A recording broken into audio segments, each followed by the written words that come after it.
Hello guys, how's it going? My name is Dalaran. We are back inside of Torghast, this time on a new character. Recently, I got my hunter up and running as a brand new alt, and I've been trying to gear him a little bit.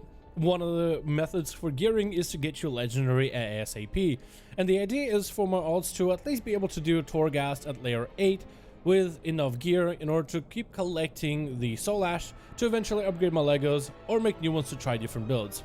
Today we'll be going back to Torghast because we have a brand new class to do this on.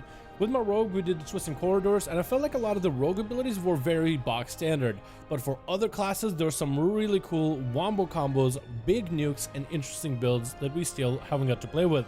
So today we'll be trying to do one of the layers for completion for soul ash on my hunter as survival to see what are some of the abilities hunters get inside of Torghast. And we are going to be starting with the upper reaches. And is the upper reaches the one where there's fire everywhere? Okay, we gotta check it. Hold on. If upper reaches is the one where there's a lot of fire damage, I might be a little bit more hesitant, but we don't really have a lot of good options. The other one is Cold Heart Anesthesia, where bosses have a lot more health. And with me doing minimal damage, I don't think we're going to be able to kill bosses quick enough. No, it looks like this one is different. On this floor, the enemies do more physical damage. My poor pet isn't going to be thanking me. So we're going to start off as survival with either a misdirect to make our pet take 90% damage while misdirect is active, which I think is the go-to, or Chelonian Crest, where Aspect of the Turtle no longer prevents you from using abilities and increases duration by 100%. We're going to go with a misdirect. First of all, I'm not any kind of pro at hunter, let alone survival. It is just a spec that I decided to choose to play, and let's scare this guy into running into that trap. Hello? My guy? There you go. Okay, while he's sitting here, let's talk a bit about the hunter. I'm not a pro on hunter by any measure, so if there's something I say that's wrong when it comes to hunter, or if I recommend or pick any of the abilities that are just not in the meta, I do apologize ahead of time. This isn't a class that I play regularly. I chose survival mostly just because it's been a spec that I've kind of enjoyed since BFA, or rather since Legion, ever since they made it into a melee, and I always found it quite interesting to play. It's a pretty simple spec. It doesn't have too many abilities, but the abilities it does have, there's some interesting combos you have with it. The legendary we're running on this guy is going to be the Wildfire Cluster one, where Wildfire Bomb drop additional clusters of bombs, doing extra damage to enemies around them. So as I'm killing more Morats around here, if I maybe can pull 2 of them at a time, I'll throw a Wildfire Cluster at one of them, and that'll create these little clusters from Wildfire Bomb that will explode to side enemies, which will make quite a bit of AoE damage. We also are playing this as a Nightfake Covenant because, well, Soul Shape with Hunter feels like a really good ability to press, but also I wanted to go for a big AoE build, and the ability of Wild Spirits for survival on Mythic Pluses is really a big play. So I felt like maybe I should try it for now. I am thinking maybe swap Covenants at a later time. Next we can either go for Morat Singland, where the pet will eat Morats around it, doing 100% more damage for 10 seconds, can only occur every 30 seconds. Or we go Aspect of the Cheater to reduce the cooldown. I think we gotta go for extra pet damage. One of the things that is recommended is to grab some kind of a pet that has a Bloodlust for the leech bonus, but also has any kind of tank abilities. So we picked up a Ankylodan, which I think that's what the name of it is. You can find them all scattered all over BFA. They come with the ability Scale Shield, which is like a wall every minute. They just take 50% less damage. And we're going to try to see if we can bolster the pet, as that will be the way we'll be tanking bosses and adds, and the pet can only take so much damage, so we'll have to improvise sometimes. But we got a first room, which is mostly a trap room. The pet isn't in any worries of getting nuked down by any of the adds, but we are looking for some really valuable powers from the get-go, and hopefully we'll find something good. I've been enjoying my Survival Hunter greatly, by the way. It's been such a fun spec to play. It's kind of simplistic in its builder-spender playstyle. It's very similar to a Demon Hunter, but something about the dots and the grenades and the traps and all that is just super fun to me. Next ability we get is, which will be our second pickup, is Soul Steel Pinion. Stunning an enemy with Intimidation increases your critical strike chance and damage by 100% for 6 seconds. This is an insanely good power that every hunter needs to pick up. This is basically like Jack of all trades for rogues, but even stronger. So this is going to be a huge one. Every time we stun, when we have all our dots rolling, we stun and do as much damage as possible during a small window. Definitely want to combine together with Wild Spirits for a big bursty cooldown one-shot on any bosses or any trash packs we find. And the first enemy is going to be a guard, so we want to make sure that our pet doesn't take the most damage here. We're going to throw the nades into this man's, into a second grenade just to do the most damage, and we already have the guy at below 50% health. We just gotta finish him off real quick. Yeah, this is huge bonus for us. Picking up that stun as early as we did, going into that kill shot. I feel like as soon as we get bosses into kill shot, we get an extra ability to use that's just going to make bosses fall over quite easily. And we can always go for a feign death with a pet or misdirect if we ever need it. Next power we get is going to be something more simple, the Euphoria for extra heals, disengage, shorter cooldown, or Curious Miasma. I'm going to pick up the extra cooldown on Exhilaration, because Exhilaration works for both me and the pet.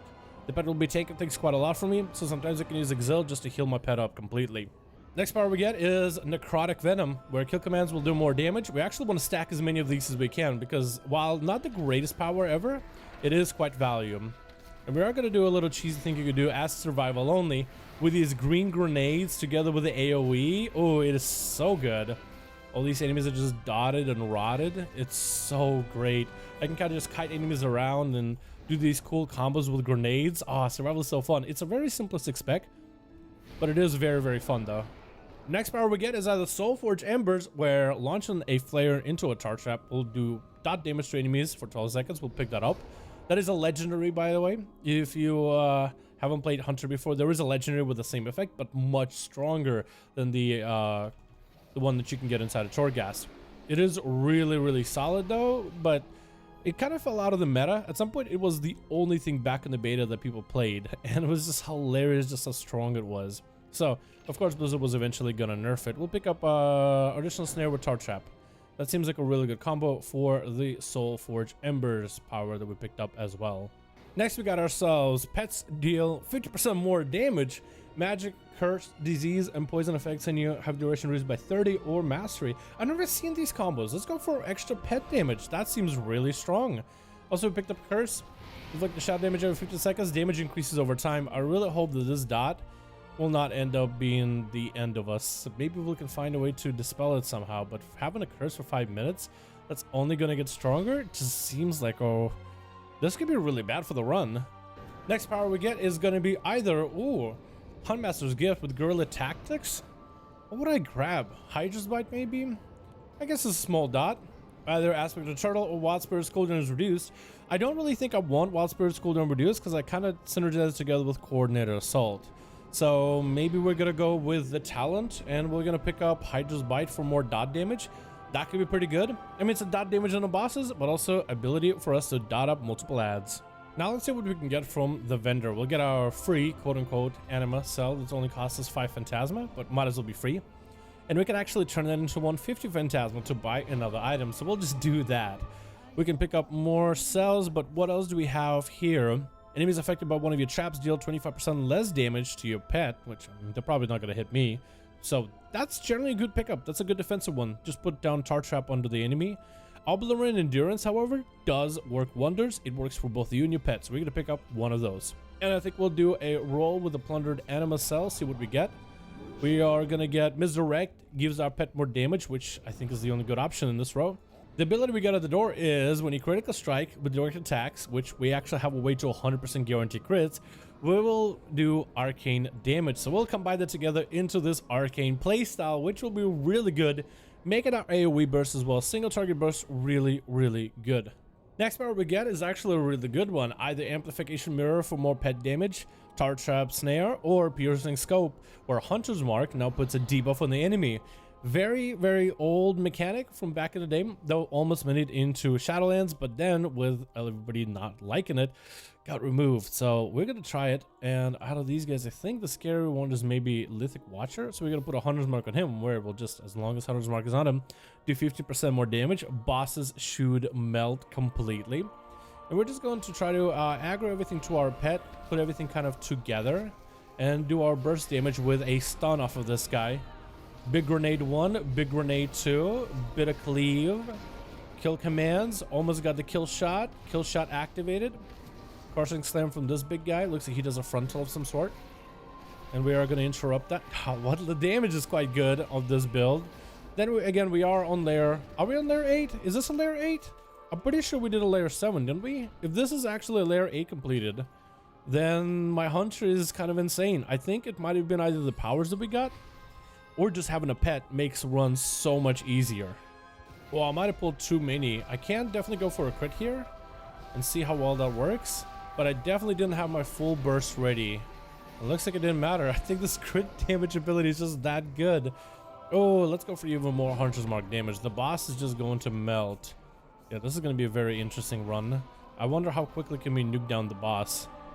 Final vendor room before the boss, and we get to check out some more powers. Is it a caster? Synod isn't much of a caster. Bloodseeker, we could get Murder Crows. We're gonna go for this. He does have like a small cast ability, he does. Outside of that, we can't really get too much anything crazy. I guess Amplify Magic will give out pets. Let's at least buy one power cell, and we might just buy Amplify Magic. Haste, yes please. I'll take all the haste in the world. Amplify Magic for pet dammies with big execute dammies, and I think we're set. Anyway, let's see how well me and Bo handle Synod.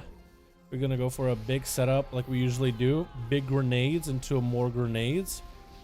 Go for as many raptor strikes as we can. And already we gotta start healing our pet. Uh-oh. I guess we should lust this as well. I haven't lusted at all in any of the floors. Just something that should take advantage of. Oh, my pet Bo is taking a lot of damage. Oh no, I should get those interrupts if I can. Oh, that slam is gonna hurt. Oh, pet dead. Turtle shell. Let's get our pet out, and we're gonna go for a big stun as soon as we get a chance. Big damage. Oh my god, the kill shot just wiped him out. And we got a Lego. Hey, that's a good one, or used to be a good one for marksman. I don't think it's that good anymore. But that's actually, yeah, layer 8, I think. I think we got the most soul ash we could. I didn't realize it was doing layer 8. I guess it's that easy as soon as you have a pet. Some of the powers that definitely made this run much easier is Soul, Steel, Pinion. Yeah, right? Is that how you say it? With the crit bonus was insane. I didn't really get to use Soulforge embers that much. I just kept forgetting that I have it. I even forgot to put on Piercing Scope Hunter's Mark buff on the boss, so you actually could have died even faster.